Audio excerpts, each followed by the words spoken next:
and going through getting ready to sit down with you today, and I've heard your story before, but I've never heard all of your story before. Sure. But you didn't just go to prison.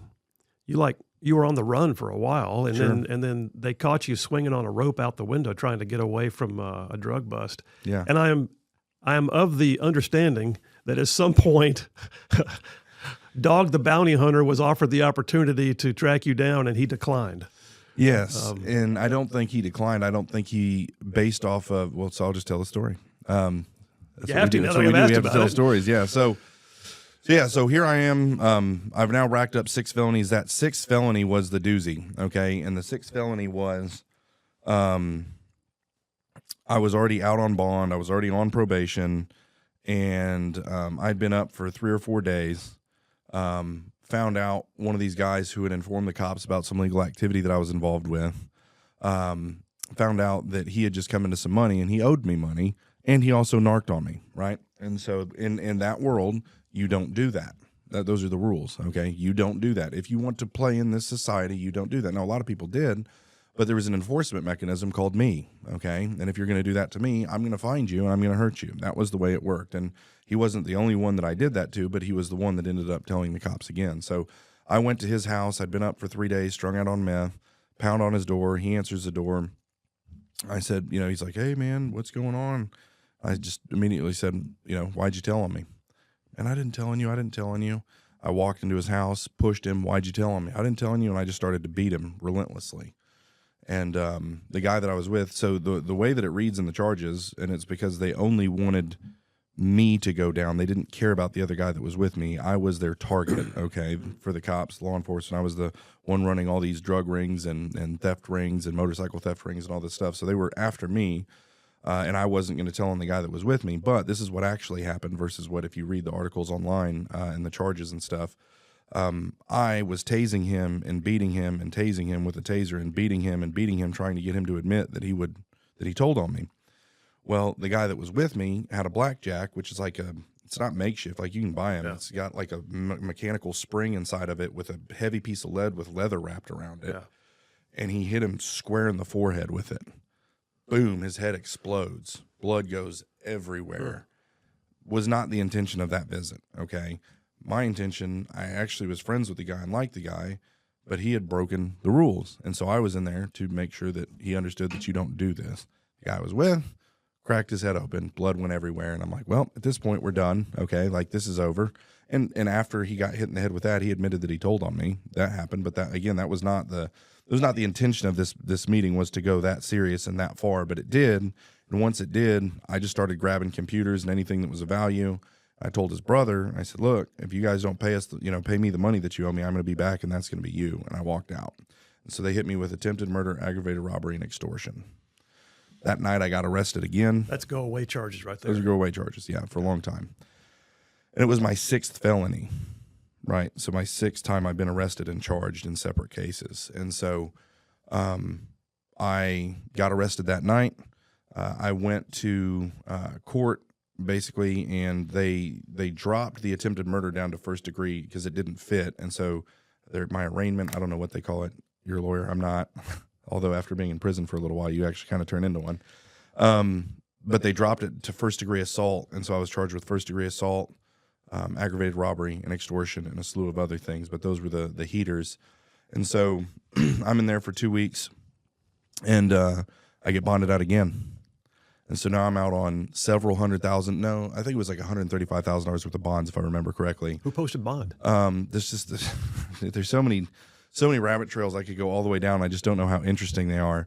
There's this girl, I think her name was Lisa, that she was just infatuated with me and thought the world of me.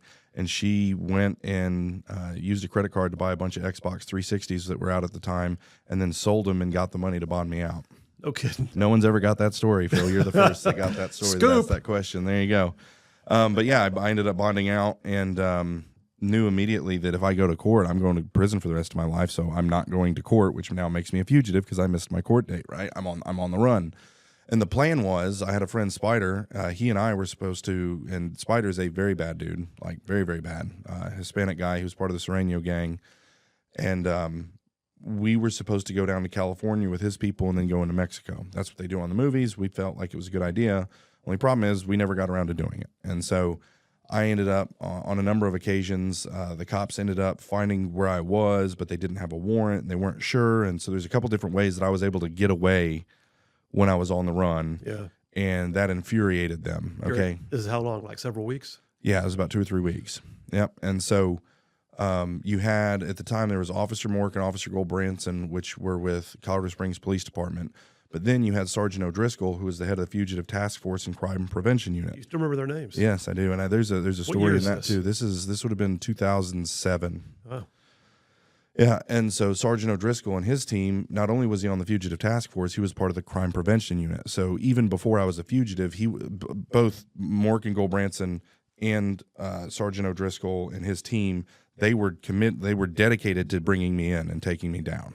Okay, because of the threat that I posed in running these crime rings or whatever, and but the Crime Prevention Unit and Fugitive Task Force, it was ran by Sergeant O'Driscoll. They ended up they have like unlimited budget, work with the feds, all this other stuff, and so they were on me. And so I got away a couple times, and finally June 19th, 2007, I am in what we deemed my safe house, and Spider had given me a nylon rappelling rope to tie to the bottom of this 70s retro recliner. And he's like, if you got to get out, you go, because the front door is, there's a hallway in these apartments, and then you go from the hallway into the apartment, and the only way out would be down the window, out the window and down on the ground, and it's third story. And I'm like, I'm never going to use that. That's crazy, but I did. Every 18 inches, I tied a double knot, so I could climb like that. And, I woke up June 19th, 2007, not thinking anything, just another day of being on the run. And I was in my living One of room. your interviews, you said you woke up at 3 in the afternoon. Yeah, it was that afternoon.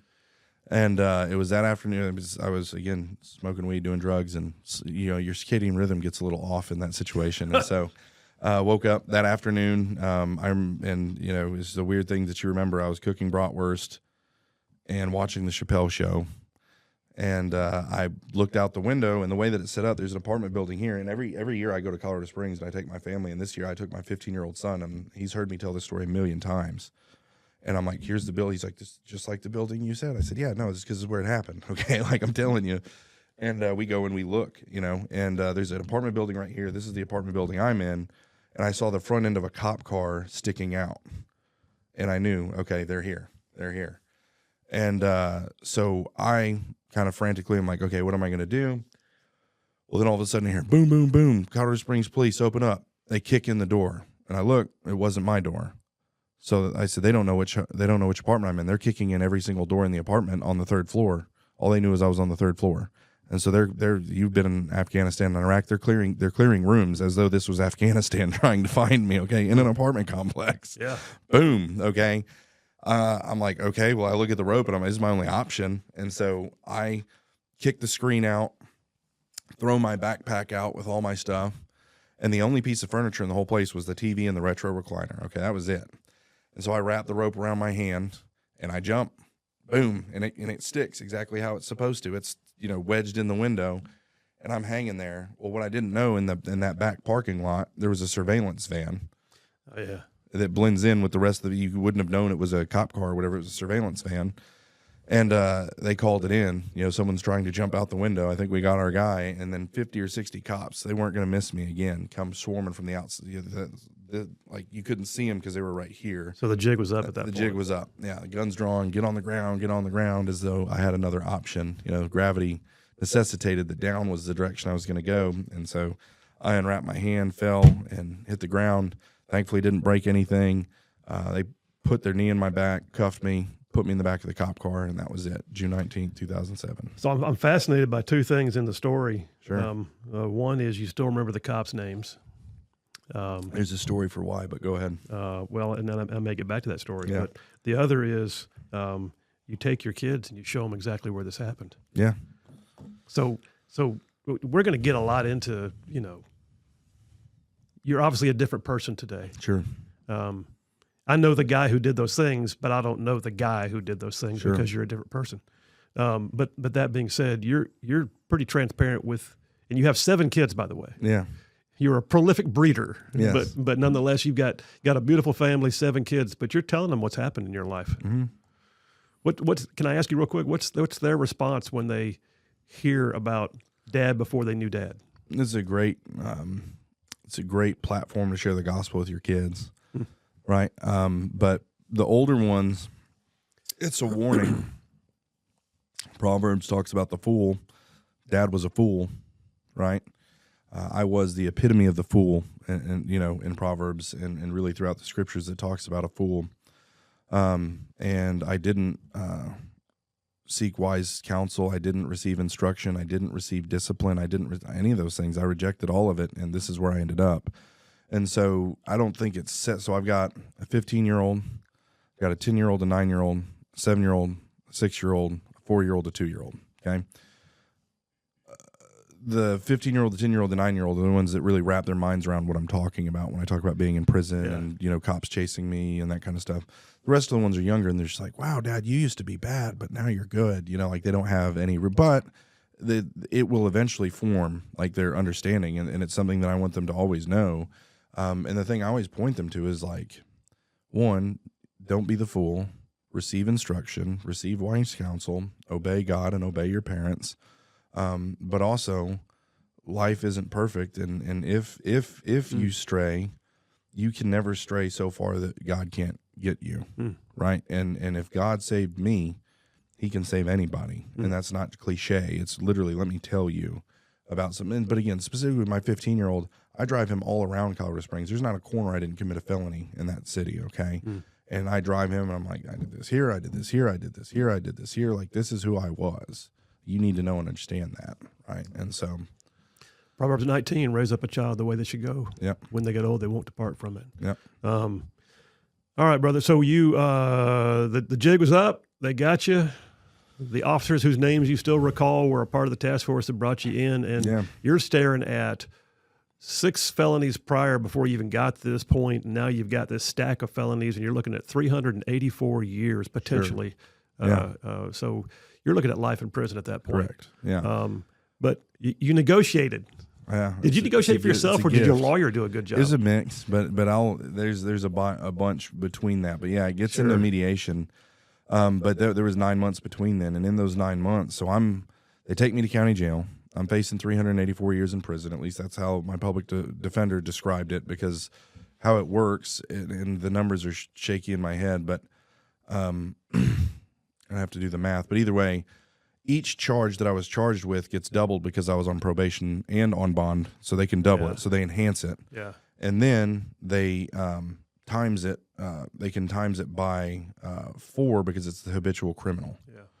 Right. And so I can break it all down with math or whatever, but the habitual criminal. So if you have 3 felonies, they call that. I'm not going to say what they call it. It's the B word, the little B word. And if it's 4 or more, you get they quadruple your sentence, and they call that the big B word. Okay, habitual. Anyway, so I was at 6, so I'm times 4, and then so they stack, and then they times it by 4, and then that's where that comes from. This is state, not federal, right? State, Colorado State. Yep, Colorado State Prison. It didn't wind up being 384 years, but you still got a pretty stiff sentence. Got a pretty stiff sentence, and you know, the transformation really began in county jail. So I was in county jail for 9 months, basically holding out, and that's part of your negotiations in county jail. I was like, well, I'll just sit here until you bring me a deal that I want, right? And you know, they'll only do that for so long, but it is, you know, some people just want to get in there and they plea and they go to prison, you know. But I was gonna, you know, bide my time or whatever. Well, I'm now in county jail thinking I'm gonna go do the rest of my life in prison. That's how I'm seeing this. And so I'm in there thinking I have to create this reputation of being a bad dude, so when I get to prison, people won't mess with me. And so I do, and I'm hanging out with all the wrong people in there. I catch one assault case. They put me in the hole, then send me to another unit. I'm there for a little bit. They bring in another guy that had told on one of my friends. And I had to go beat him up really, really bad. Caught another assault case. So I caught 2 assault cases in county jail. So on top of all my other stuff, I caught 2 more assault cases. They were misdemeanor assaults, but they're still assault cases. And they put me in administrative segregation after that. So they're like, okay, you don't play nice with others. That's solitary, basically, solitary, right? correct, exactly what it is. Yep, solitary confinement. You're in a cell by yourself for 23 hours a day. You get an hour out to make a phone call and take a shower, maybe do some push-ups or whatever, and you go back to your cell. That's what you get. And I was in there for about 4 months, okay? And so it was 9 months total, 5 months out, 4 months in ADSEG or solitary. And in that stay in solitary, God began to open my eyes. I don't believe he saved me yet, but he opened my eyes to the fact it was my fault that I was in there. And this is huge. I was just reading Rick Burgess's new book last night because I'm going to interview him later today. But it like that was one of the chapters when it talks about just rugged accountability. Like you have to take accountability for your actions if you're ever going to repent. And this was the beginning of me realizing. Because up to that point, I blame my mom for my circumstances. I blame my dad. I blame the judge. I blame the cops. Da da da da da. No more victim. Exactly. And but what was wild though, I really believed I was a victim. Like I wasn't just saying that to get out of trouble. I really believed it, which is weird.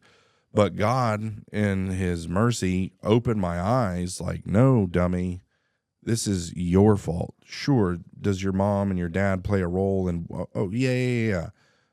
But your choices got you here.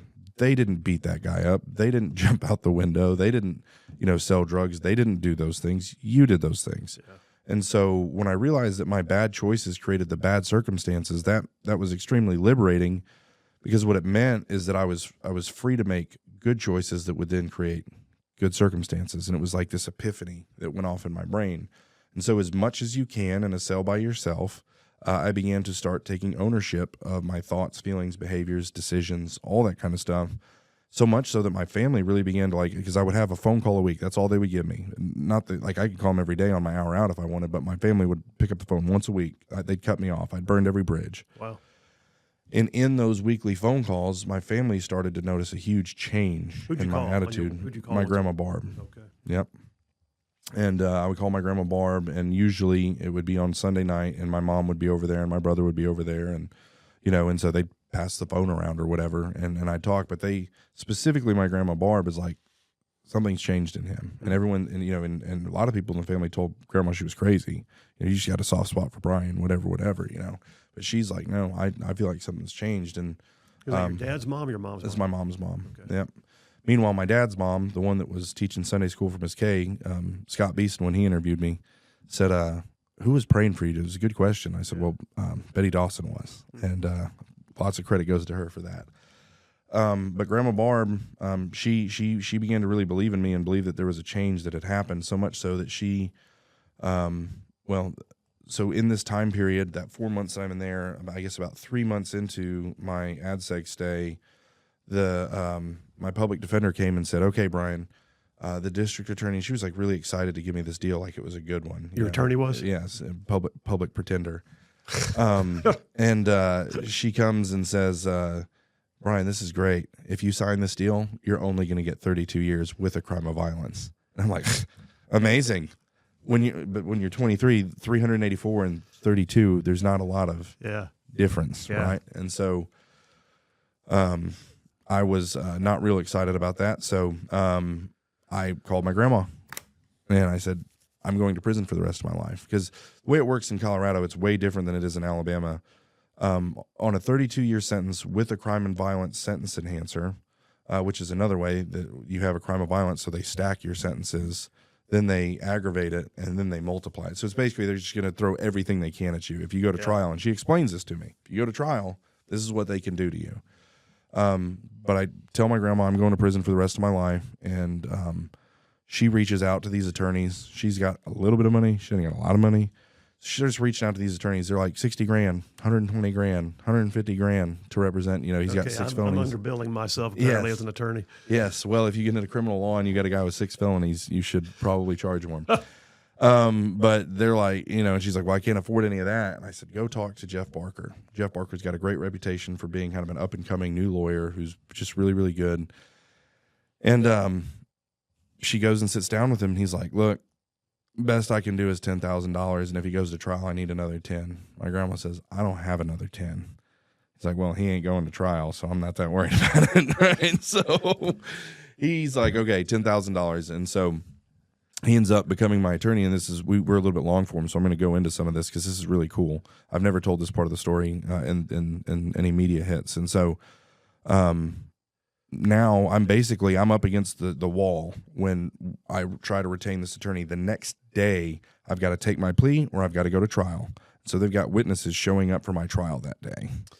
So if I don't take the plea, I go to trial. You're down to knuckle dragging. Down to knuckle dragging. And you're an attorney. You kind of know how some of this stuff works. Yeah. The judge says, you don't get a new attorney, buddy.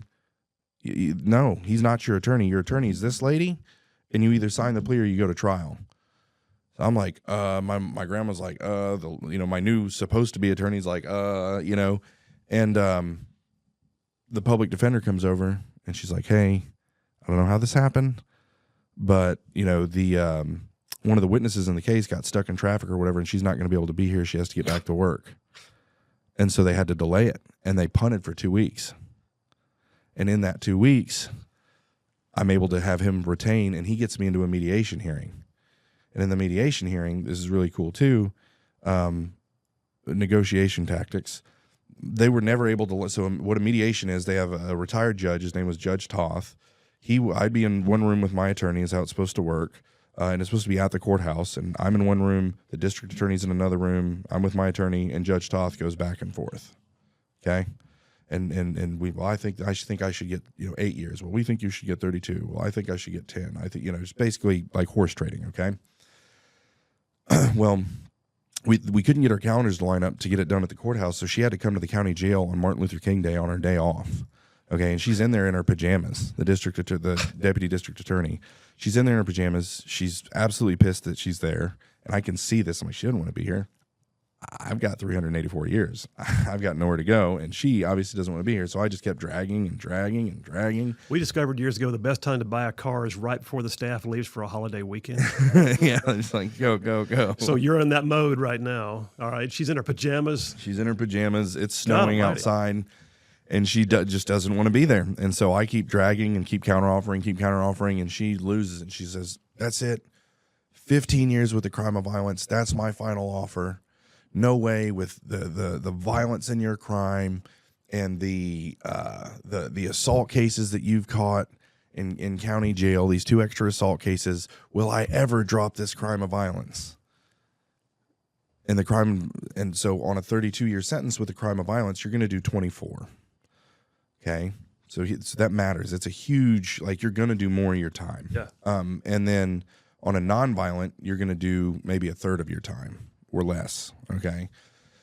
So I'm heavy focused on that crime of violence. Like, okay, we got her down to a decent year range, and I don't know where this came from. It had to have been a God thing.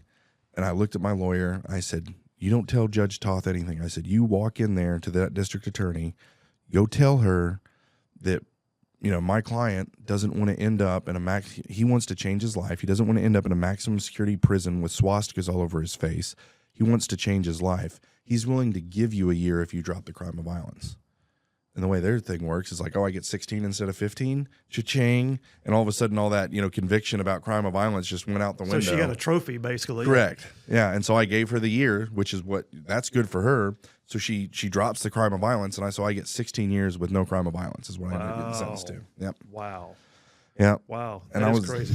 You are into sales. Yeah. And I was the happiest person ever to be sentenced to 16 years. Like, yay, 16 years in prison. But again, everything's relative when you face it to 32 or 384. Yeah. All right. You said in one interview I saw with you, I've forgotten, it's some folks that you had known, but they have their own podcast, Emily and somebody else. I've forgotten the guy's name, the husband and wife team. Chris and Emily, yeah. Yeah, Chris and Emily.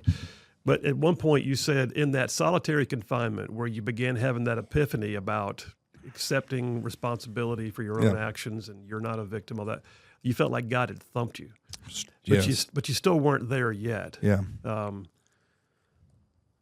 then you started meeting and hanging out with a guy who, in your words, what I saw was he began to drop seeds of the gospel in your life. 100%. And was that in prison? Was that in county jail? Where was prison? That was prison. Yeah. So here I am. God thumps me on the head and shows me it's my fault. Right. Shortly after that, I get into this negotiation hearing. Right.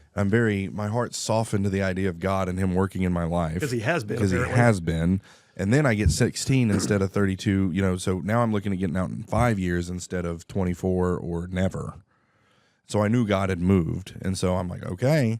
But I was always open to God. I always prayed to God. I always knew that God was real. I had some experiences in church growing up that were like bad experiences, but good experiences. I don't know how to really describe it. Like these people had something that I wanted, but I also saw how judgmental and kind of hypocritical that they were. Yeah. And so I was just like, but I knew that God was real. And so I prayed. Like when I was a kid, I prayed. Through my addiction, I prayed. When I was a fugitive, I prayed a bunch. And when I was in county jail, I prayed even more, wondering about what my sentence. So I knew God was real.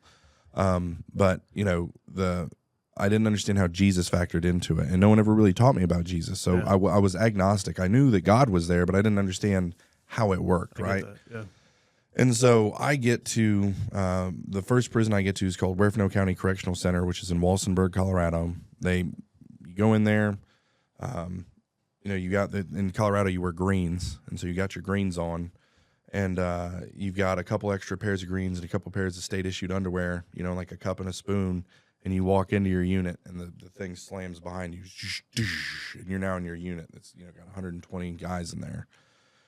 You're like, okay, what's about to happen? Because the new guy comes in, fish, fresh fish. And here comes this big, huge dude with a Semper Fi tattoo on his arm.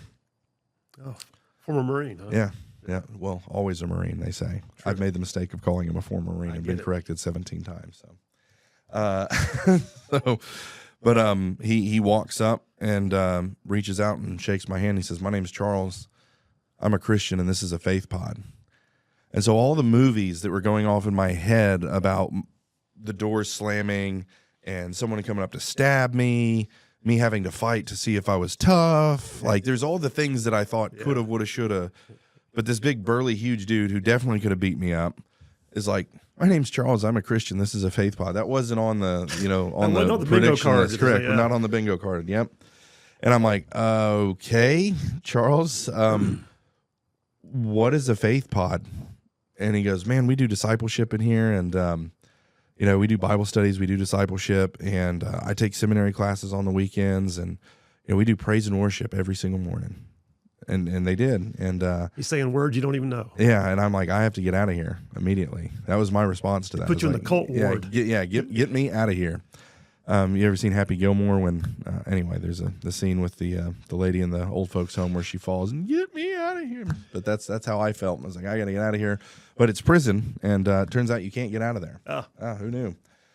And so I was stuck, and it was a good thing. And Charles really just became my friend. He didn't browbeat me. He didn't, he wasn't over the top. He was my friend, and. You get in there, you don't have coffee, you don't have soups, you don't have, sweats, you don't have any of that stuff. And so he gave me, all those things. Like, here, you need some of this, you need some of this. Hey, if you need anything, let me know. So he just became my friend, and his conversation would turn to a subject or a situation. He would kind of Socratically ask me questions. He would weave Jesus into it. And he would weave Christ into the questioning and say, "Have you ever thought about this? Have you ever thought about that?" And I remember one of the funniest ones he did was, this is pre-saved Brian in prison, okay? And I'm talking about, girls and having sex with girls and all this other stuff. And Charles just looks at me, he's like, "But wouldn't it be like so much more beautiful if like you just didn't have sex again until you got married?" And I died laughing so hard and just pointing at Charles like, that's the dumbest thing I've ever heard in my life. But you know what? Flash forward, that's exactly what I ended up doing. Yeah. And it was because of that question that happened before I got saved that Charles did. So go ahead. No, I got to say, part of my weird resume is that I spent 7 years in full-time ministry with an organization called Young Life. Yeah. Which is headquartered in Colorado Springs, by the way. I spent time in Springs because of that. Yeah. Loved that city. Probably back when you were actually messing up things. But we called it relational evangelism. Yeah. It was earning the right to share your faith is what we called it. Yeah. And it was not relationship, with a catch. It was relationship with purpose, and also, oh, by the way, if you don't love Jesus, I'm still going to love you. Yeah. So it was true friendship, but we earned the right to share our faith, we called it. And there's a passage of scripture This came to me while we're sitting here talking, hearing you say it. I believe it's in Thessalonians, 1 Thessalonians. It says, because we loved you so much, we were content not just to share the gospel, but our very lives as well. Yeah. Meaning the gospel's really important, but I'm even going to share who I am in a relationship with you. That's where Charles was, it sounds like. Yep. 100%. Very cool. All right, so you're hanging out with Charles. Hanging out with Charles. We're at Walsenburg about a year in. I don't remember exactly how it breaks down. He gets shipped to Sterling Correctional Facility. So I'm there on my own. Huerfano County Correctional Center in Walsenburg was a private prison. So it's like Corporations Correction of America, or I guess they call it some other company now, CoreCivic. It was one of those prisons, and it got shut down. And so I get moved to Benton County, which is another CoreCivic prison. It was Corrections Corporation of America at the time. I'm there for 6 months, and then they moved me to Canyon City, to Arrowhead Correctional Center, which is like Camp Cupcake. Okay, and so they moved me to Camp Cupcake, and they didn't know they made a mistake. With my sentence and how much time I have, I'm not allowed to be at Camp Cupcake, right? I'm not supposed to be. And I'm there for like 2 months, and it's up in the mountains in Canyon City, Colorado. I'm like, man, I can get used to this. It was like God gave me a little vacation, and then once they figured it out, they ended up shipping me to Sterling Correctional Facility. I walk out on the yard at Sterling Correctional Facility, which is a massive prison, right? There's 4 separate yards, so I didn't have to land on the yard with him. But I walk out on they call it the 20s yard where I was, and boom, there's Charles. How about that? Right away. So back together again. Yeah. Pick up where you left off. Yeah, and he was a softball coach. That was his way of doing evangelism. He put together a softball team, and it was like, is it? I remember how shocked I was when I walked into a medium security prison. So there's like killers and everything in this prison, and there's a softball team which requires these things called metal bats. I'm like, they have metal bats in prison? Like, that seems counterintuitive. Who thought this was okay? Yeah. Yeah. But he did. He coached a softball team, and I was the third baseman, and you know, that was his way that he would evangelize guys. And so I get to Sterling, and he's like, hey, what was great about Sterling is they had grass. So I was excited to play softball there, but that's neither here nor there. And so he's like, man, you want to play softball again? Yeah. So he's just doing the same thing, friends, ministering, planting seeds. And he goes, man, Brian, you got parole coming up in a couple of years. You really need to get you some certificates for the parole board. I'm like, great. And he's like, well, I'm the chaplain's assistant. I can get you into some programs. And the chaplain's office was over all the programs, secular or otherwise. I'm like, cool, yeah, get me in. And he gets me into them, and it's they're faith-based programs. Ah. And so I got in there, and I'm like, Charles. So I get snuck in. that gospel in on you again. He did. And but it was really interesting. And I get in there, and the first program was like Kumbaya, come as you are. You know, it was very, you know, it was not very high theology. It was not rigorous. It was just like, we want to love on you. But in that program, there was like 5 or 6 other guys that were like Charles, guys who'd been down for like 20 years that were men, and they were steeped in the word. And I got around those guys, and I'm just like, geez, like I'm drawn to this, but I can't admit it. And so that program ends, and I went to Charles. I'm like, hey man, I think I need some more certificates for the parole board. And he's like, okay, wink, wink, nod, nod. And so he gets me into this next one. Well, it was very high theology, and it was very rigorous, and it was very much, this is what the Word of God says. It's called The Truth Project with Dr. Del Tackett, which is Christian Worldview and Apologetics. I got it written down. I was going to ask you about it. So good. Like, I highly recommend everything Del Tackett does. Everyone should just go and look at all of it. I mean, he did Answers in Genesis. He does The Truth Project. He's got, you know, so many great things. Watch, you know, but what this one is Christian Worldview and Apologetics. You come in, you watch an hour-long video, and then you have an hour-long table discussion afterwards. And I would watch the hour-long video that was, you know, very, this is what the Word of God says, this is this, but it's like applying it to creation and politics and culture. And it was just, it was giving you a base. Yeah. And it was so good. Yeah, so good. But when you're not a Christian, it's not so good, right? And so I'm like, this is bull crap. I hate this. You guys are stupid. And I did. I told those guys at the table, if you believe this crap, you guys are idiots. You're stupid. And I always tell people, it's like, just because they're Christians doesn't mean they're not convicts, okay? And so, like, you tell someone, even us, like, if someone came up and, like, put their finger in our face and said, you're stupid for believing Jesus, I don't know. I hope that I wouldn't punch him in the face, right? But so here I am in prison doing just that, and Charles is just done. He's just, like, throwing his hands in the air. He's like, oh, my gosh. And so this goes on for, like, 2 or 3 weeks where I'm, like, full tilt arguing with these guys. And we walk back to the unit. And, you know, so here's the education building, our unit's over here, and there's a sidewalk that you got to walk around like that. And we're walking back, and we get to about right here, and Charles just looks over at me, and he says, Brian, why don't you give him a chance? Why don't you give him a chance? Jesus being to give him a chance, right? And for whatever reason, in God's sovereignty, as I look at it, that was the moment, okay? And all my guard, all my, defensive mechanisms, for whatever reason, I just said, okay. And kind of as I said earlier, I knew God was real, but I didn't understand Jesus. And he's asking me to give Jesus a chance, not God, but Jesus, which was different. I said, okay. So I went back to my cell and prayed, as I often did. And I said, God, if I need to believe this Jesus character was truly your son, these were my problems with Jesus, okay? And it turns out they're pretty big issues. Said if this Jesus character was truly your son, that he was born of a virgin, that he lived a perfect, I'm scoffing as I say all this, I'm like, he lived a perfect life, that he died and his death did something for me, and that he rose from the dead. God, if I need to believe that to be okay with you, I need you to show me something because I'm having a really hard time with this. So I go to sleep that night, and I have a horrible, horrible nightmare. I mean, it was a crazy nightmare, and I still remember, like, a lot of it, which is crazy, but it didn't make a lot of sense what was happening in it, like fat, flashing faces. It even felt demonic, right? Well, it probably was. Yeah, and I'm falling off of a cliff at the end of it, and right before I hit the ground, I wake up. Like when you're falling in a like dream. real life wake up. Yeah, like Okay. wake up, whoa. And the only thing I can see, it's completely dark in the cells, and we have those old red digital clocks, right? And so the only thing you can see in the room when I wake up is the red digital clock, and it says 3:16. Huh. And the only Bible verse I've ever known my entire life is John 3:16. And it just, boom, right? And that was the answer to my question, right? For God so loved the world, he gave his only begotten Son, whosoever believeth in him shall not perish, but have everlasting life. You asked, I answered, buddy. It's Sunday morning at 3:16 in the morning. What are you going to do? I guess I'm going to church. So I did. I waited till 8, and I went to Christian services, as they call it in prison, because they have to be politically correct. Went to Christian services, and, I don't remember. I sat as far off to the back, to the side as I could with my friend Ramon that was on the softball team. Ramon's such a cool dude. He's a giant black dude, just yoked. I'm talking like waist this big, perfect six-pack, pecs this big, arms just huge, dude.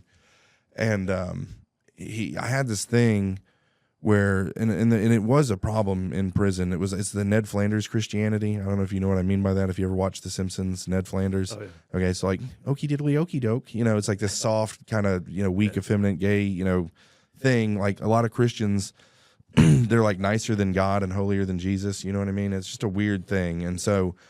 I always rubbed me the wrong way, but here's Ramon, this dude, anyway, I'm not gonna, he's not that guy. That's what I'll say, right? And he was the guy that brought the Blood Gang from California to Colorado, cold-blooded killer until God got a hold of him, and now he's like the prison evangelist.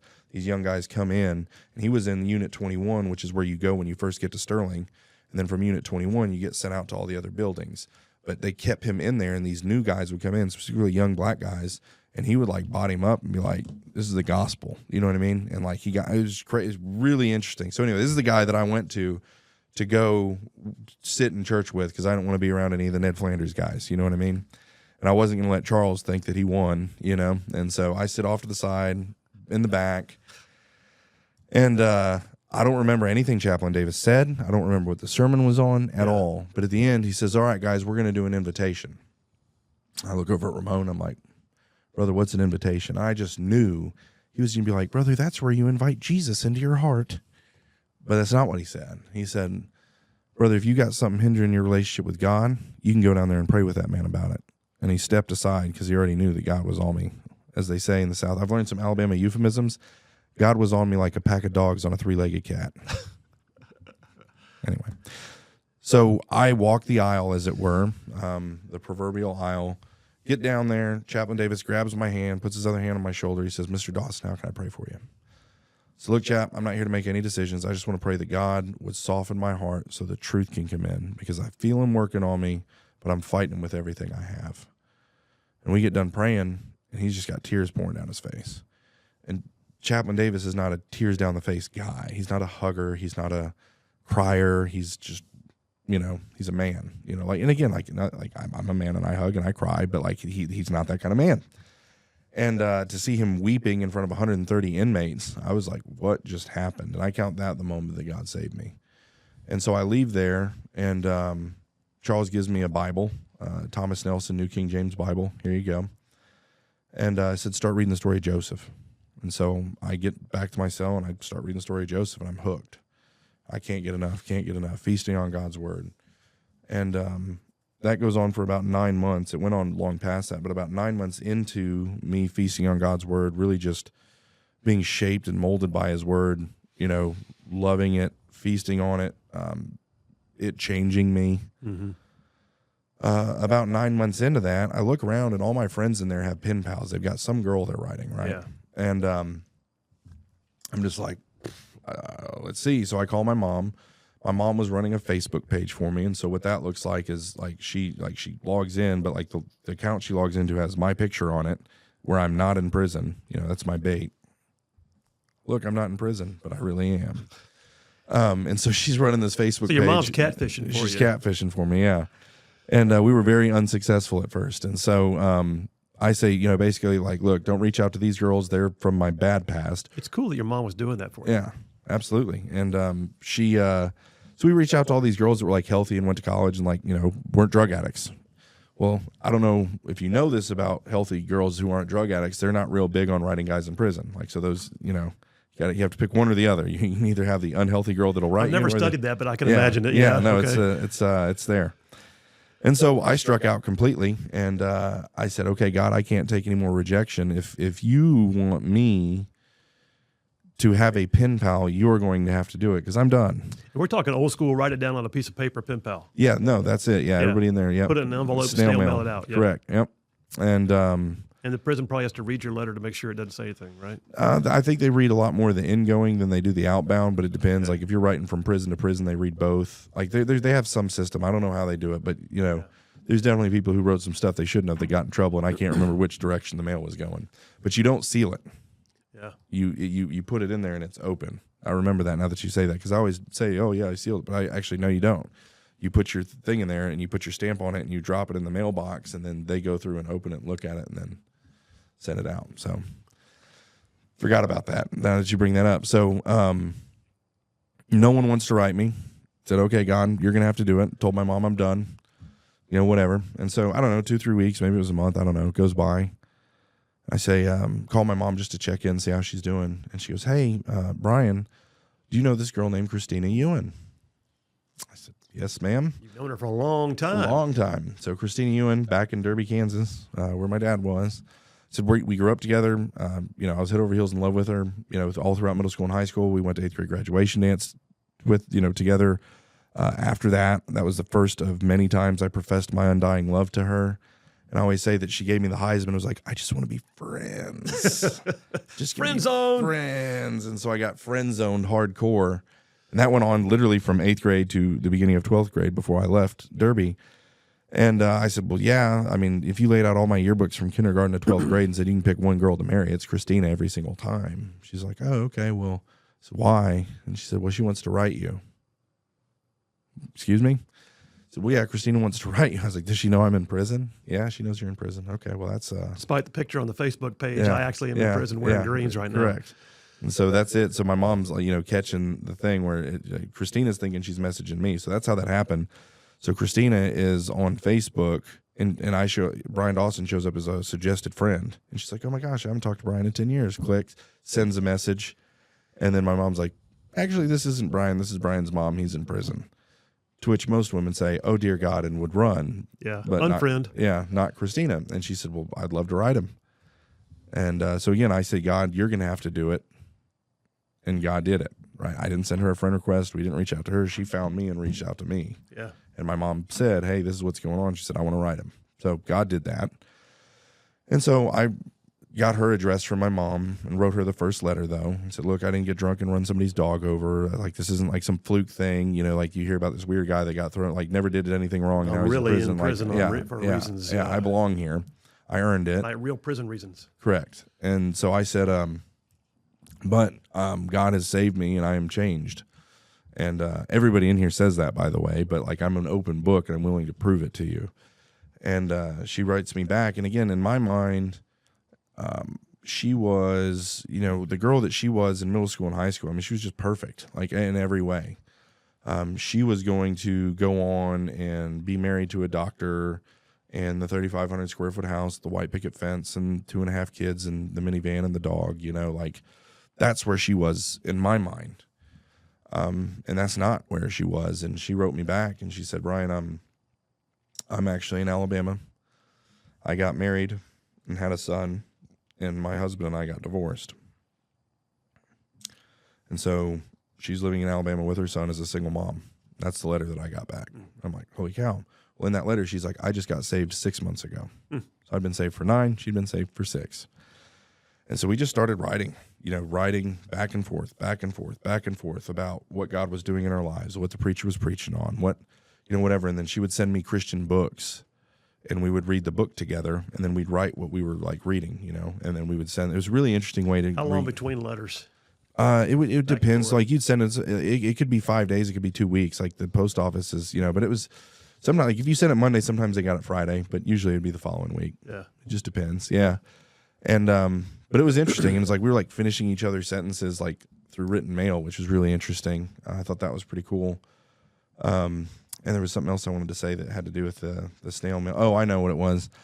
So because she had a son, and we had kind of talked about, so we've reached this point where it certainly seems like there's a spark that is here that didn't exist when we were kids, but my stock cannot get any lower. Okay. Like I don't have a lot to offer. It's not like you're taking her to dinner tomorrow night. Yeah, correct. Yeah. And certainly not a steak dinner. And so I'm feeling like something is happening, but when I was like a football player that everyone liked, I couldn't get her, but here I am in prison. Like, how's this going to work? But I just said, okay, I'm just going to roll the dice. And I wrote her and told her how I felt. I said, I feel like God's doing something between us, sent it. And it took extra long that time. What year are we in right now? So this would have been 2011. Okay. December of 2011, right. I think, yeah. No, December 2011 is when the first letter happened. Yeah, that's right. Maybe it was 2010. It might have been December of 2010. I got saved in December of 2010. So you're so somewhere between 2010 and 2011, somewhere in there. Gotcha. Yep. When we first start writing, but then we write for about 6 months, and then I tell her, maybe it's 4 months, 5 months. I say, hey, this is how I feel. She writes me back. This was one of those ones. So it took a week for her to get the letter, probably a week for her to write her letter, another week for me to get the letter. Like it was a long turnaround, and it probably was exacerbated by the fact that I'm sitting here with all my hopes and dreams wrapped up in what this letter is going to say when I get it, right? And they call my name at mail call. You've been in the military. You understand mail call. It's a fun time when they call your name. It's not as fun when they don't. I would say. Yeah, and they called my name, and I was like, ooh. And I saw it was from Christina, and I was kind of like, oh, God, And she said, Brian, I feel the exact same way, whether you get out in 10 years or 10 days, I'm going to be here waiting for you, whether, I know God wants me to be with you. I'm just like, what? Unbelievable.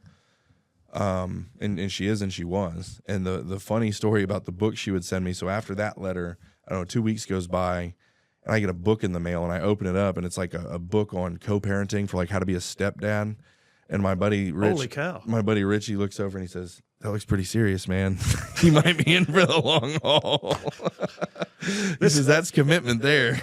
You said unbelievable a minute ago. It actually is. It's so unbelievable it has to be true. Yeah, correct. I mean, it's just, and it's so funny. So I told you my dad's not a believer. Yeah. So here he is, his son, who was in the pit of a prison with no hope of ever getting out, okay, not only is out now, but he's married and has a healthy family and is now the CEO of a multi-million-dollar media company, and on and on and on and on, okay? And I'm like, Dad, how does that work without Jesus? And he says, well, son, you finally started doing all those things I told you to do. Oh, well, I said, you're right. Okay. Ding, ding, ding. You got it, Dad. But I said, okay, explain Christina. He said, son, I can't explain that. I said, I was going to say there were so many things. In fact, I was going to interject, but I didn't want to stop your recitation of the story because I didn't want to interrupt those facts. But yeah. but there, like the big black guy who sat next to you the morning you got saved, his name was what? Ramon. So mine wasn't quite near as dramatic, but it was very similar. I mean, I was a messed up kid, but we started going to church because I live with my dad now. Mm-hmm. And my dad had what I called the thundering velvet hand. I mean, my dad was 6'4". He was the Army lieutenant colonel. He was the Vietnam vet. And if he said do, you just did. Yeah. They also was quick to tell me he loved me, had a different level of discipline. We had a household, that kind of thing. Yeah. But I'm going to church, have no idea who this Jesus guy is, but I'm sitting there one night on a retreat, and the senior sitting next to me, I'm in 7th grade, and the senior sitting next to me named Mitch Schaefer, I still remember him, and I just, sort of like you, they had an invitation. I had no idea what was going on, but it felt like something I needed to be a part of. Yeah. And so I actually looked at Mitch, kind of like you looked at Ramon, and I said, what's going on right now? What should I do? What do you think?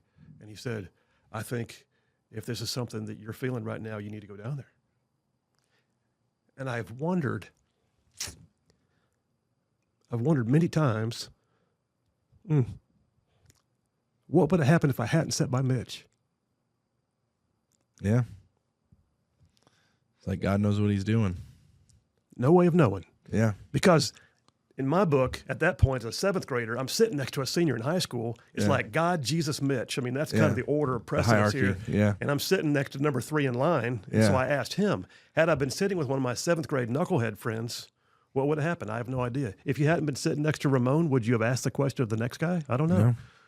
No way of knowing, but God puts people in your life, in your path, just the right time.